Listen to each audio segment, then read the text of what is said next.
Imagine you're an English football fan in June 1950. Your team has finally entered its first World Cup, and everyone agrees they'll win it. The bookies put their opponents at 500 to 1. Those opponents? A team of American part-timers, a hearse driver, a mailman, and a dishwasher. 90 minutes later, England had lost, and the man who beat them would one day simply vanish. 1950, England called themselves the kings of football, and honestly, they'd earned it. They invented the modern game. They'd skipped the first 3 World Cups because they didn't think they needed to prove anything. Their squad had legends like Stanley Matthews and Tom Finney. The Americans were the opposite of legends. They were a hastily thrown-together squad of part-timers. Their goalkeeper, Frank Borghi, drove a hearse in St. Louis. Frank Wallace delivered mail, and their striker, Joe Gate Jens, was a Haitian student who bussed tables in a New York restaurant for $25 a game. On June 29th in Belo Horizonte, Brazil, the mismatch kicked off. For half an hour, England attacked. Shot after shot, off the post, over the bar, into Borghi's arms. The hearse driver was having the game of his life.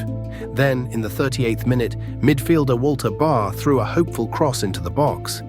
It wasn't even a real chance until Gate Jens launched himself at it. A full diving header. The ball glanced off his head and past one of the best keepers in the world. 1 goal. 52 minutes left, and England never scored. You may have heard what happened next. English newspapers, the story goes, saw the score come over the wire, 1-0 to America, and assumed it was a typo. So they printed what they thought was the real score. England 10, America 1. It's a legend told in documentaries for decades. It is also completely false. Researchers went back through the 1950 archives. Every paper they checked printed the real score. 1-0. The truth is stranger. England's defeat was so unthinkable that people invented a myth about it being unbelievable. And here's the twist Americans should tell every fan who mocks the word soccer. England invented it. In the 1880s, Oxford students shortened association football to soccer, the same slang that turned rugby into rugger. For decades, the English used the word constantly. It only became an insult when America adopted it. So in 1950, a team from the country that borrowed the word beat the country that invented it. At the game they invented, on their first try at the World Cup. Joe Gate Jens never played another World Cup. He eventually went home to Haiti. And in 1964, under the dictatorship of Papa Doc Duvalier, secret police took him away. He was never seen again.